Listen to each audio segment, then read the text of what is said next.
본문의 말씀은 가브리엘 천사가 마리아에게 찾아와서 회임을 알리는 수태고지 장면을 기록하고 있습니다. 자, 만약에 마리아가 요셉과 정혼을 하고 약혼만 한 것이 아니라 만약 결혼까지 이미 한 상태라고 한다면 이 수태고지 소식은 정말 이 가정에게 있어서 최고의 기쁜 희소식이었을 겁니다. 그렇지 않겠습니까? 결혼을 하고 또 자녀를 기다리고 있는데 이 자녀가 보통 자녀가 아니란 말이죠. 특별히 하나님께서 허락하신다고 천사까지 보내서 기쁜 소식으로 전하는 그런 수태고지였으니 얼마나 큰 기쁜 소식이었겠습니까? 근데 문제는 이 마리아가 남자를 알지 못하는 동정녀라는 것입니다. 약혼은 했습니다. 정혼자가 있습니다. 그러나 아직 남자를 모릅니다. 정혼자인 요셉과 잠자리를 한 적이 없어요. 그런데 아이를 가질 거라고 오늘 천사로부터 수태고지를 들은 겁니다. 얼마나 황당했겠습니까? 게다가 그 낳을 아이가 하나님의 자녀라고 말을 들었습니다. 아니, 내가 대체 뭔데 내가 하나님의 아들을 잉태한다는 얘기야.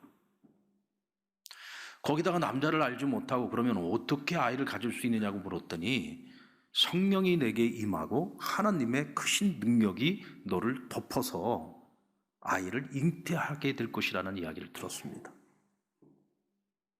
여러분들 남의 얘기니까요, 우리는 그랬는가 보다 하지만 만약에 내가 마리아의 입장에서 그런 이야기를 갑자기 들었다고 생각을 해보세요. 그걸 어떻게 믿을 수 있습니까? 그걸 어떻게 수용할 수가 있고 받아들일 수가 있어요? 감당할 수 없는 이야기였던 거죠.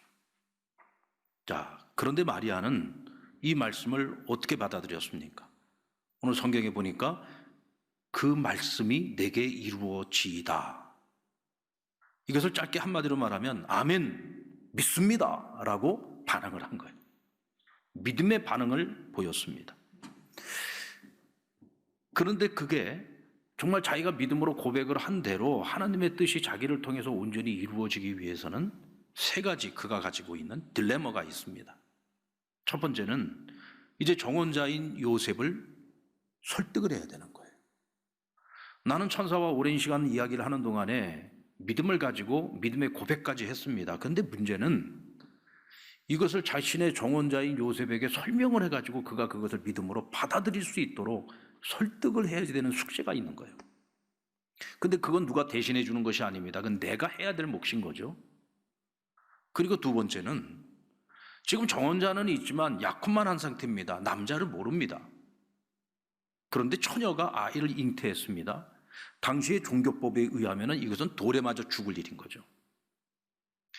내가 주를 위해서, 하나님 위해서, 하나님의 선하신 계획을 위해서 돌 맞아 죽는 것까지는 내가 감당할 수 있다고 치고, 근데 문제는 하나님께서 그 오랜 세월 동안 계획하셨던 인류 구원의 역사, 메시아를 이 땅에 보내시는 사건인데 이것이 내가 죽음으로써 하나님의 선하신 계획이 수포로 끝날 수도 있다는 거죠. 그 다음 세 번째, 나에게 잉태되어서 태어날 그 아이가 하나님의 아들이라 일컬음 받을 자라고 했어요. 게다가 조상 다윗의 왕위를 물려받아 영원히 이 나라를 다스릴 자라고 했습니다. 근데 자기 자신을 보니까 나는 정말 그 유대 땅에서도 가장 총구석 중에 총구석에 있는 지극히 작은 나사렛에 정말 이름 모를 전혀 주목받지 못하고 있는 처녀였단 말이죠. 시골 처녀입니다. 근데 내가 어떻게 다윗의 자손으로 오시고 다윗의 그 왕위를 물려받을 자를 내 몸에 잉태하고 낳을 수 있을까? 내가 어찌 그의 어머니가 될 수 있을까? 이건 상상도 할 수 없는 일이죠.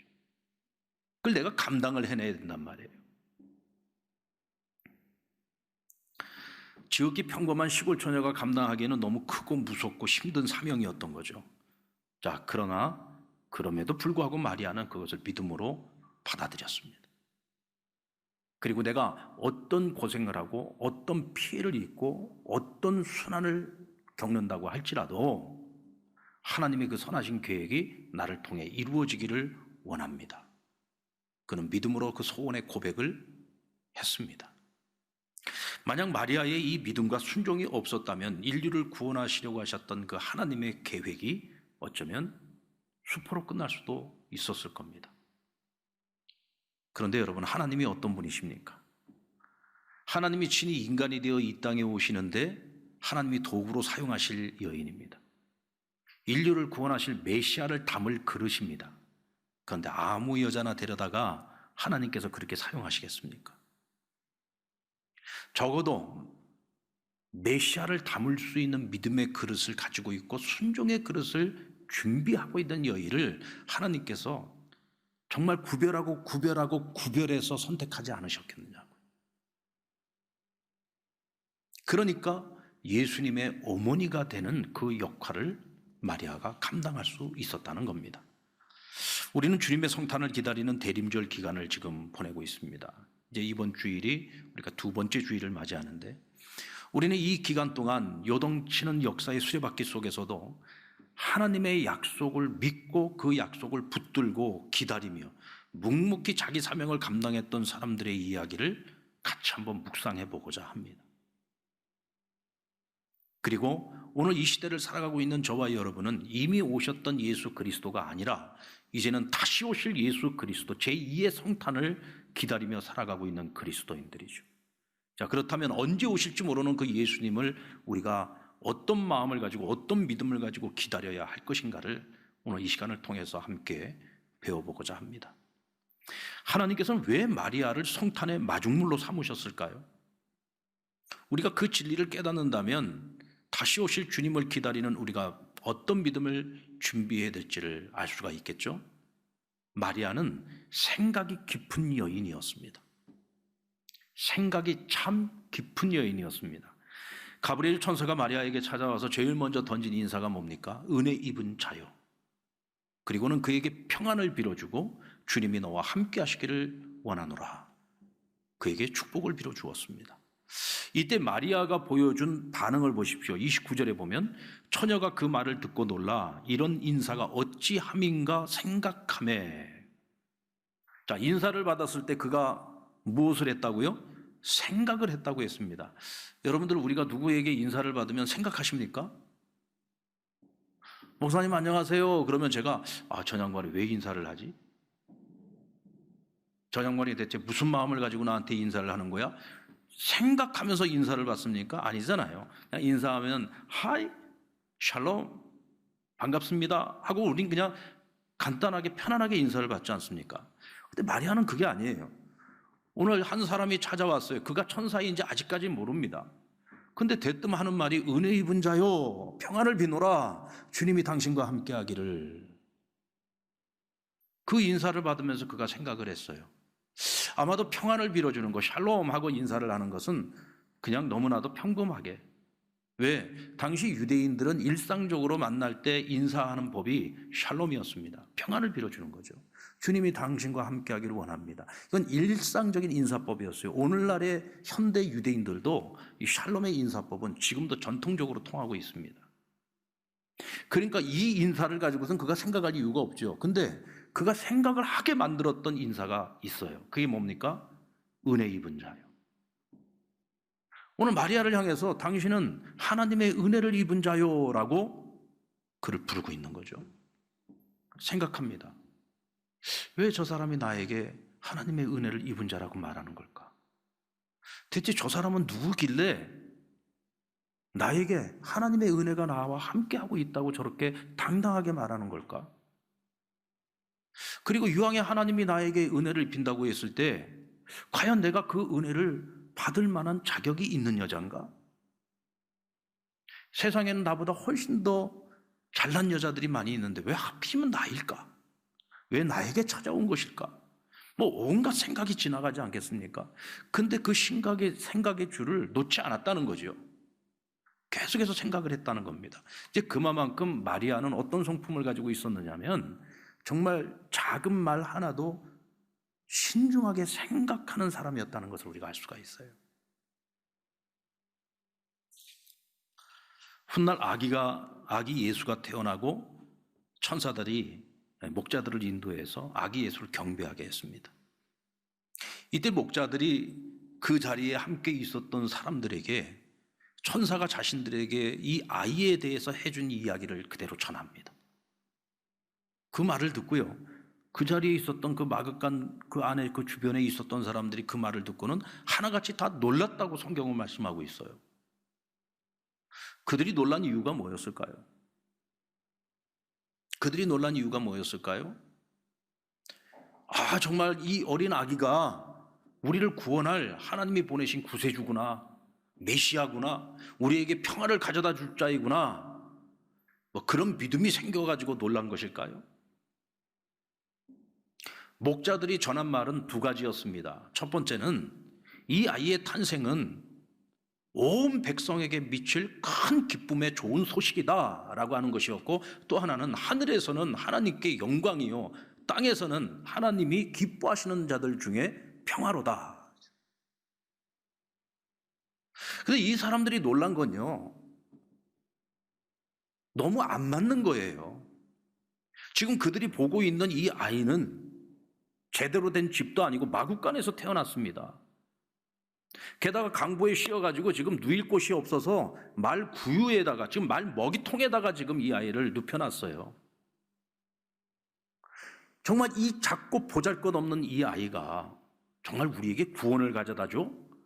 우리에게 평화를 가져다 줄 수 있단 말이야? 정말 우리가 그 오랜 세월 동안 기다렸던 메시아가 이 한낱 이 어린아이란 말이야? 이게 도저히 자신들의 눈으로 보고 믿어지질 않는 거예요. 그러니까 놀라기는 했어요. 그런데 그 말이 자신들의 삶에 전혀 영향을 미치지 못했다는 것을 우리는 알고 있습니다. 근데 여러분, 유일하게 한 사람은 다른 반응을 보였습니다. 누가복음 2장 19절에 보면 마리아는 이 모든 말을 마음에 새기어 생각하였다 그랬어요. 여기서도 우리가 주목해 봐야 될 것은 그가 생각했다는 거예요. 다른 사람들은 다 놀라고 끝났어요. 근데 마리아는 그 말을 마음에 새기고 생각했다 그랬어요. 천사가 전하는 말도, 오늘 이 목자들이 전하는 말도 그 어떤 말도 흘려버리지 않았습니다. 마음에 새기고 그것을 기억했다고 했어요. 그와 같은 자세가 결국은 인류를 구원하러 오시는 이 땅에 인간의 몸을 입고 오신 하나님, 바로 그 예수 그리스도의 어머니의 역할로서 쓰임받는 큰 은혜를 입을 수 있었던 겁니다. 하나님의 말씀을 마음에 새기고 생각하는 이 마리아의 모습은 결국 믿음과 순종이라고 하는 결과를 가져오게 되죠. 예수님의 탄생 기사에서 보여진 이 마리아의 믿음과 순종의 모습과는 좀 대비되는, 좀 상반되는 한 사람의 이야기가 나오죠. 예수님보다 6개월 먼저 태어난 사람이 누굽니까? 세례 요한입니다. 이 요한의 역할이 뭐였습니까? 이 땅을 구원하시기 위해서 오시는 예수 그리스도에 오시는 그 길을 준비하는 자, 예비하는 자의 사명을 가지고 이 땅에 먼저 왔습니다. 그는 여인이 낳은 자들 중에 가장 큰 자요, 선지자보다도 더 큰 자라고 하나님께서는 그를 인정해 주셨죠. 아무 가정에나 보내지 않습니다. 그 또한 마리아를 택하신 것처럼, 요셉을 택하신 것처럼 하나님께서는 한 가정을, 한 가문을 택해서 요한을 보냈습니다. 바로 제사장 사가랴의 가정입니다. 이 제사장 사가랴와 그 아내 엘리사벳, 이 부부는요, 정말 그 유대 사회에서도 가장 존경받는 제사장의 가문이었습니다. 아주 적통, 아론의 직계를 잇는 아비야 반열의 제사장 가문이었습니다. 근데 한 가지 이 가정에 한이 있었어요. 그 한이 뭐였냐면 자식이 없는 거예요. 그 중에서도 아들이 있어야 돼요. 아들이 없는 상태에서 만약에 세상을 떠나게 되면 이 집안은요, 그냥 이걸로 대가 끊기는 것일 뿐만 아니라 이젠 제사장 가문으로서의 그 대도 끊기는 거예요. 그러니까 그게 한이 됐겠죠. 얼마나 기도를 많이 했겠습니까? 하나님, 제게 좀 아들을 주십시오. 내 이 제사장직을 물려받아서 우리 가문이 계속해서 하나님을 좀 섬길 수 있게 해주십시오. 얼마나 기도를 많이 했겠어요. 근데 하나님이 다 늙도록 아들을 안 주신 거예요. 이제는 자신들의 몸은 아이를 잉태할 수도 없고 낳을 수도 없는 이미 다 늙어버린 몸이 된 겁니다. 그러니까 이 가정에는 아무런 희망도 소망도 없는 거죠. 그런데 어느 날 하나님께서 천사 가브리엘을 보냈습니다. 마리아에게 찾아왔던 가브리엘이 먼저 이 사가랴를 찾아갔던 거죠. 그리고 내가 하나님께서 너희 가정에 아들을 주시겠다고 약속하셨다. 그 아들의 이름을 요한이라고 지어라. 그리고 이 요한이 가야 하는 그 길이 어떤 길이고 어떤 사명이고 무엇을 위해서 어떻게 살아가야 되는지 아주 상세하게 설명을 해줬습니다. 그런데 문제는 이 제사장 사가랴가 믿지 않았다는 게 문제입니다. 그는 제사장입니다. 이스라엘 사람들 가운데 이 유대 공동체에서 누구보다도 하나님의 말씀, 성경을 가장 잘 아는 사람이죠. 아브라함이 100세에 하나님으로부터 이삭을 얻었다는 사실은 그는 알고 있어요. 그럼 믿고 있습니다. 백성들에게 가르쳤겠죠. 그런데 정작 그것이 자신의 사건이 되었을 때 못 믿는 거예요.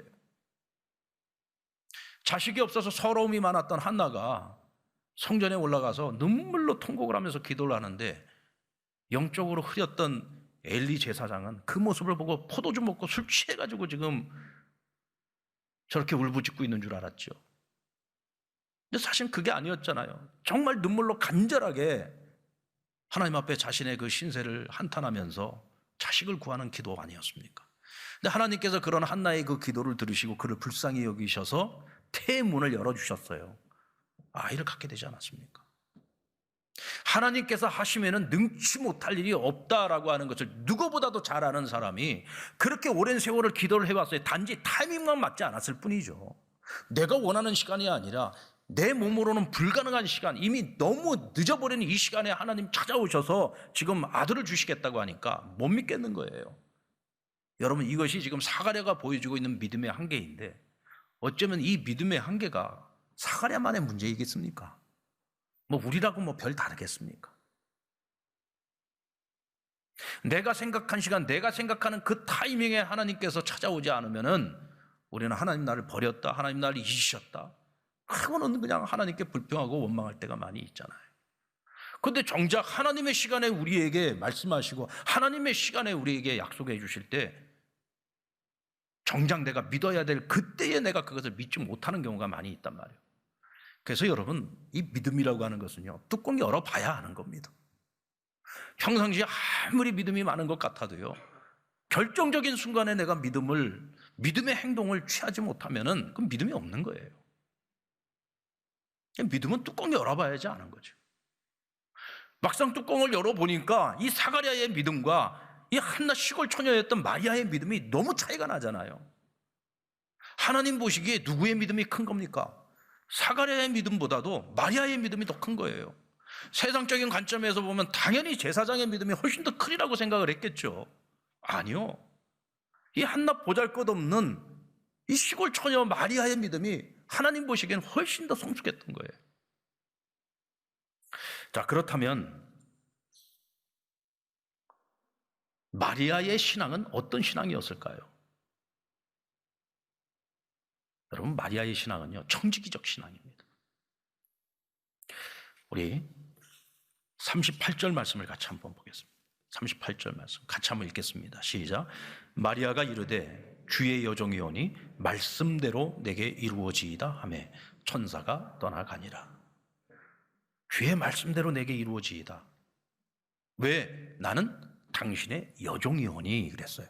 나는 당신의 종입니다. 그러니까 하나님은 나의 주인인 거예요. 하나님 주인이고 나는 종이에요. 종은요, 주인이 죽으라면 죽어야 됩니다. 나에게 주권이 없어요. 나에 대한 절대 주권을 하나님이 가지고 계시는 거예요. 그러니까 하나님의 이 선하신 계획이 이루어지기 위해서 내가 희생을 당해도 좋습니다, 이 뜻입니다. 내가 죽어도 좋습니다, 이 뜻이에요. 내가 어떤 고난도, 어떤 환난도 제가 다 감당하겠습니다. 왜? 나는 당신의 여종이니까. 이게 청지기적 신앙이죠. 내가 좋은 소리만 듣고 싶고 싫은 소리는 듣기 싫고, 이건 종의 자격이 없는 거죠. 종은 듣고 싶은 것이나 듣기 싫은 것이나 어떤 말도 다 들어야 되는 것이고, 어떤 것을 명하더라도 그걸 다 순종해야 되는 거죠. 절대 순종. 이게 종의 책임이고 종의 사명인 겁니다. 마리아에게는 그 믿음이 있었어요.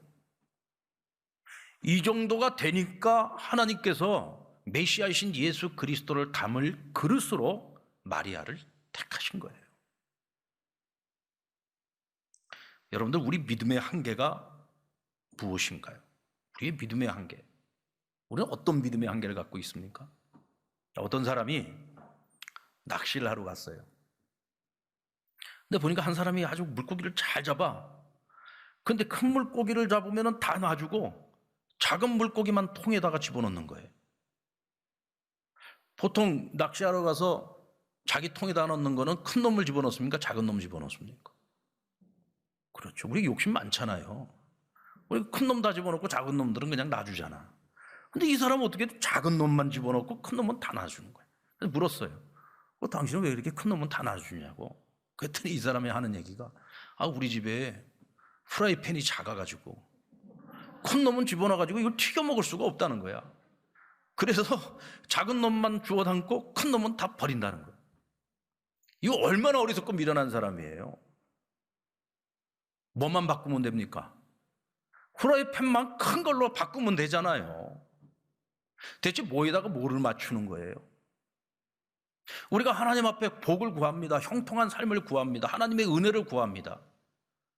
실컷 하나님께 구하기는 구했는데 그것을 담을 그릇이 준비가 안 돼 있는 거야.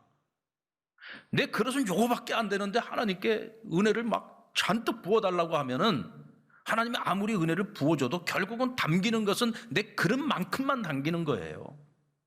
그래서 성경에 뭐라고 얘기했어요? 너희 입을 크게 열라고 했잖아요. 입을 크게 열어야죠.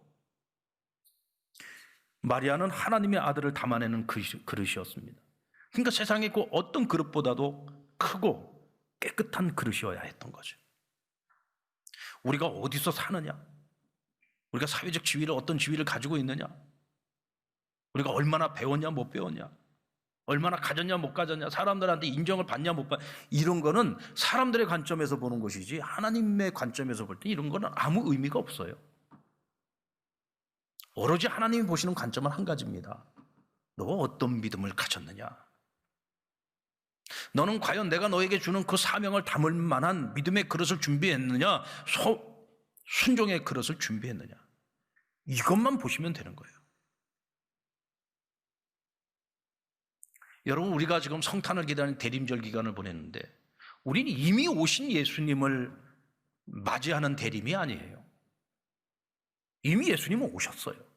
이미 오셔가지고 인류 구원의 모든 사역을, 대업을 다 이루셨습니다. 그래서 오늘 저와 여러분이 있는 거잖아요. 이제 우리가 기다리는 성탄은 제2의 성탄, 다시 오실 예수 그리스도, 재림 예수님을 기다리는 그 시간을 우리는 지금 살아가고 있는 겁니다. 다시 오시는 예수 그리스도, 그분을 맞이하기 위해서 우리는 어떤 준비를 해야 됩니까? 여러분, 우리가 다 그리스도인이라고 해서 우리 모두가 다 새하늘과 새 땅, 그 천국에 모든 사람이 다 들어갈까? 전 그렇지 않다고 생각합니다. 예수님께서 비유로 말씀해 주셨잖아요. 10명의 처녀가 다 똑같이 초청을 받았는데 결국은 깨어 준비한, 기름을 준비하고 있었던 슬기로운 5 처녀만 천국 잔치에 들어갔어요. 마리아가 그냥 간택이 됐을까요? 하나님께서 아마 예루살렘에도 가보셨을 거예요. 예루살렘의 귀족 집안에도 가보고 제사장 집안에도 가보고 다 가보셨을 거예요. 다 가봐도 그만한 믿음이 없어요. 이스라엘의 여러 지역을 다 둘러봐, 어디를 둘러봐도 그만한 믿음이 없어. 근데 쫙 청구성 나사렛을 가봤더니 거기 한 시골 처녀가 하나 있는데, 아이고 이게 참, 그를 둘러싸고 있는 환경이나 그가 가진 신분이나 여러 가지를 따져보면 이건 도저히 감이 안 돼. 그런데 그가 가진 믿음은 세상에 누구의 믿음보다도 큰 믿음을 갖고 있는 거예요.